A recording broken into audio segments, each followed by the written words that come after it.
क्या आप जानते हैं कि मतलब जो आईआईटी बाबा है या फिर अभय सिंह जो हैं वो कहाँ से बोलते हैं? अभी मैंने हाइपर क्वेस्ट पर थोड़ा उनका देखा था, एक वीडियो आई है, तो उसमें वो बता रहे हैं कि 5 सत्य हैं। तो 5 सत्य बोल करके उन्होंने 3 ही सत्य बताए, ब्रह्मा का सत्य, विष्णु का सत्य और शिव का सत्य, 3 सत्य ही बताए हालांकि। तो ये कहाँ से बता रहे हैं, ये आपको पता होना चाहिए ना, या फिर क्या आप ही ऐसा ज्ञान प्राप्त कर सकते हैं? तो ये बहुत ही छोटी सी बात है, ये मांडुक्य उपनिषद से है। जो उन्होंने अवस्था बताई है, जागृत अवस्था, स्वप्न अवस्था, सुषुप्ति अवस्था, और इन सब से अलग जो है, जो मेन अवस्था है, तुरियम, 4 अवस्था होती हैं, इनके बारे में जो बताया है। जैसे ब्रह्मा का सत्य बताया है ना उन्होंने। ब्रह्मा और ब्रह्म अलग अलग चीज है, लेकिन ये इनके समझ में नहीं है कि ब्रह्मा अलग चीज है, ब्रह्म अलग है, इसलिए ये बोल रहे हैं ब्रह्म सत्यम। ब्रह्म सत्य वो है, सामने दिख रहा है, अरे ब्रह्म अलग चीज है, ब्रह्म है, वह ब्रह्म जो है वही ब्रह्मा है, वह ब्रह्म जो है वही विष्णु है, वह ब्रह्म जो है वही शिव है। यानी कि तुरियम अवस्था को ही ब्रह्म बोल सकते हैं। ब्रह्म, ब्रह्म या तुरियम या फिर आत्मा, कुछ भी बोल सकते हैं, ये वो है। अब ये हम कहाँ से जाने? मांडुक्य उपनिषद से। ठीक है, कौन सी अवस्था होती है? जागृत अवस्था, जिसमें हम देखते हैं प्रत्यक्ष में, जो ये संसार है जो हम देख रहे हैं, प्रत्यक्ष अनुमान अगम प्रमनानी, प्रत्यक्ष में अनुमान के जरिए और आगम के जरिए जो भी हम देखते हैं वो प्रमाण है, सामने दिख रहा है, प्रत्यक्ष है, आंखों के जरिए, इंद्रियों के जरिए दिख रहा है।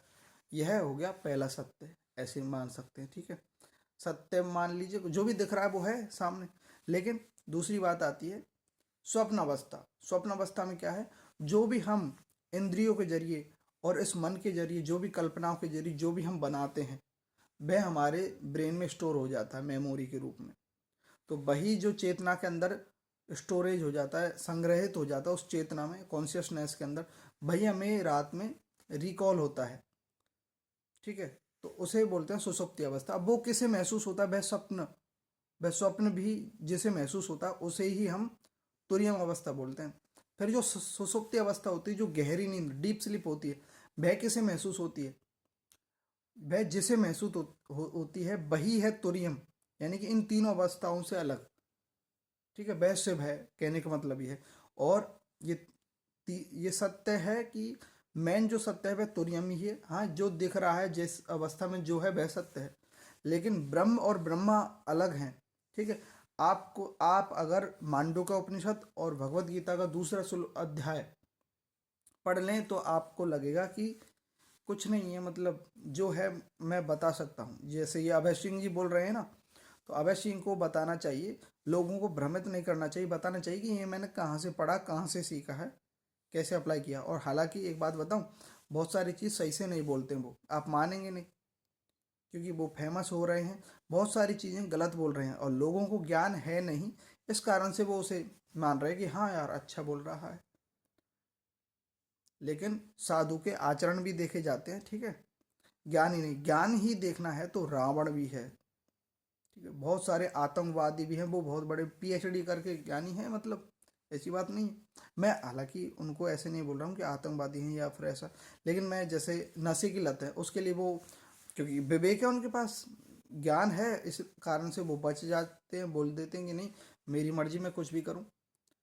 माता पिता, भाई माता पिता आज जो भी है ना, वो जिस अवस्था में आज हैं, जिसके कारण दुनिया जान रही है, माता पिता के कारण जान रही है उन्हें। उनके पिता ने कितना खर्च किया उन पर, कितना लगाया है। कोई भी पिता नहीं चाहता, हर पिता चाहता है मेरा पुत्र उन्नति करे। ठीक है, हर कोई चाहता है, और हर कोई पिता प्यार करता है, ऐसी बात नहीं है। अब लोग कहेंगे कि आपकी पेरेंटिंग अच्छी हुई है इस कारण से आप ऐसे बोल रहे हैं, नहीं, ऐसी कोई बात नहीं है। बात प्रेम की होती है, निस्वार्थ प्रेम की, यहाँ बदला नहीं होता। सनातन का मतलब बदला होता है क्या?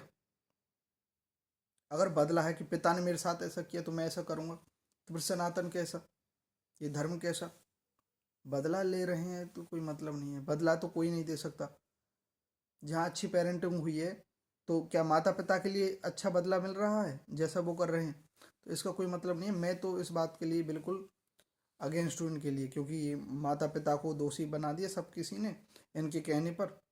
होगा, कोई ना कोई कंडीशन होगी, ठीक है, मुझे नहीं पता, लेकिन इतना नहीं हो सकता भाई, इतना होता भी है तो इसका मतलब ये है, अगर ये सनातन है तो धैर्य के साथ, अभी भी धैर्य के साथ उसे सहन शक्ति होनी चाहिए ना, सहिष्णु होना चाहिए। तो चलो उन बातों को तो छोड़ दें, लेकिन ये बात मैं बता रहा हूँ लास्ट एंड फाइनल की, ये जो अभय सिंह जी जो हैं, इनसे लोग तुरंत प्रभावित हो रहे हैं, होइए प्रभावित होइए, अच्छी बात है।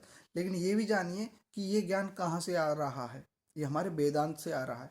वेदांत आप पढ़िए, उनको बताना चाहिए, ये अभय सिंह का दायित्व है कि मैं कहाँ से बोल रहा हूँ, कहाँ से प्राप्त कर रहा हूँ। अब एक बात और है, वो अपने आप को कल की बता रहे हैं, शिव बता रहे हैं, कृष्ण बता रहे हैं। और अभी मैंने एक वीडियो देखा, छोटा सा शॉर्ट, उसमें बोल रहे हैं मुझे ना पार्वती चाहिए मेरी सेवा के लिए, मेरी सेवा के लिए पार्वती चाहिए, मैं ही कल की हूँ, मैं ही शिव हूँ, मैं कृष्ण हूँ, मानते नहीं हैं। आईआईटी क्यों बोल रहे हैं मुझसे? तो थोड़ा सा इनके पास मेंटली भी थोड़ा है, ठीक है, आप माने या ना माने, बातों को अच्छी तरह से, शब्दों का ज्ञान है इनको, अच्छी बात है। और आगे तो क्या ही कहें, मतलब मैं भी तो अपना मत रख रहा हूँ मैं। हाँ ठीक है।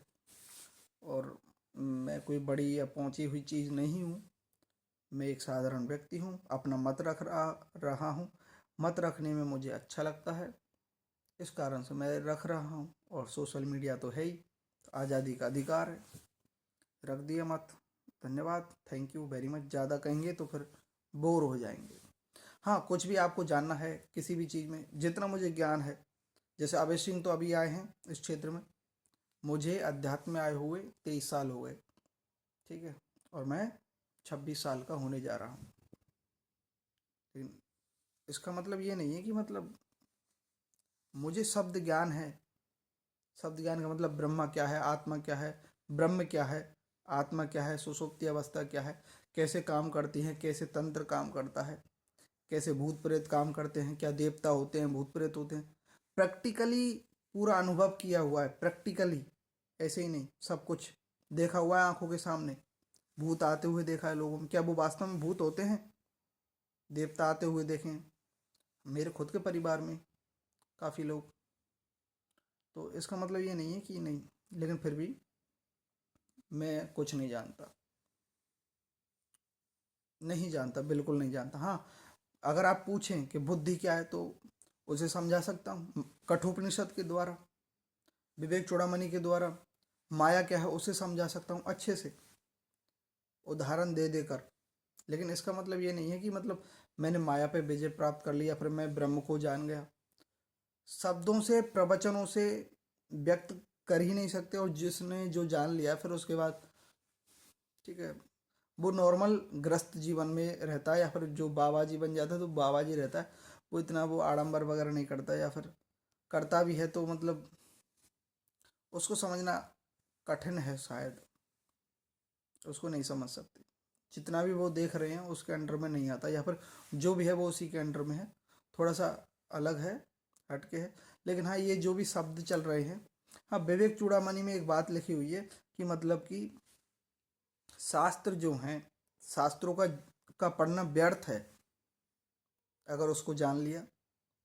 और उसको जान लिया तो शास्त्र पढ़ना नहीं पढ़ना बराबर ही है। और गीता में भी एक श्लोक है, मुझे याद नहीं आ रहा है, श्लोक है कि मतलब कि वेदों का, शास्त्रों का उतना ही मूल्य है जितना समुद्र मिल जाने पर एक छोटे कुएं का मूल्य है। छोटे कुएं की क्या औकात होती है, मतलब इतना ही। या फिर मैं ऐसे कहूँ कि बड़ा स्मार्टफोन मिल जाने पर छोटे कीपैड का कितना उपयोग है, उतना ही वेदों और शास्त्रों का उपयोग है या फिर यूज है, जब उस ब्रह्म को पा लिया जाता है।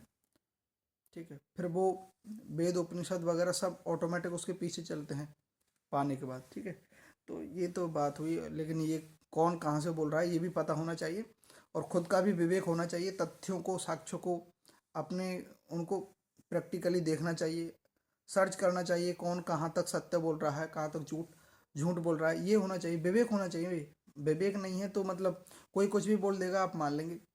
गलत है बहुत ज़्यादा।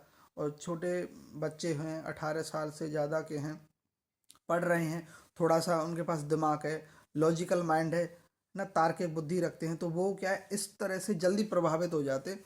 और आजकल सोशल मीडिया के कारण, जल्दी प्रभावित होने के कारण हर किसी को भी कुछ भी मान लेते हैं। तो बहुत सारे लोग हैं ऐसे, बहुत सारे।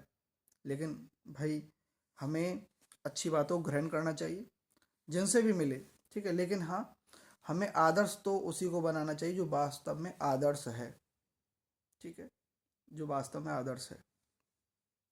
समझिए मेरा कहने का कहाँ तात्पर्य है। जो अपनी बात से बार बार लुढ़क रहा है वो कैसा मतलब आदर्शवादी, उसे हम कैसे मान सकते हैं, नहीं मान सकते, ठीक है। वो सामने वाला व्यक्ति तो नहीं बोल रहा कि मुझे आदर्श मानो, लेकिन वो ये जरूर बोल रहे हैं कि मैं कल की हूँ कल की मानो, मैं बोलता हूँ वो कर दूंगा, मैं आपका भविष्य बदल दूंगा। नहीं बदल सकते। मैं आप चाहे जो कर दूंगा, नहीं कर सकते भाई। बहुत सारी विपदाएं आई हुई हैं, उनको ठीक करिए ना। गौ माता आप बोल रहे हैं कि माता मातृ तत्व जो हो उनकी रक्षा के लिए मैं खड़ा हूँ, अच्छी बात है, खड़े होइए। आपके पास तंत्र बताया बहुत बड़ा, तो भाई उस तंत्र का यूज करके गौहत्या बंद कराइए, ठीक है। चलो उनके लिए जो कुछ तो करिए, मतलब ऐसा कुछ कर दीजिए कि चारा आए उनके लिए, रहन सहन आए। एक भी जीव, मैं खुद पालता हूँ, गौ माता पालता हूँ, तो बहुत सारी चीज़ें। धन्यवाद।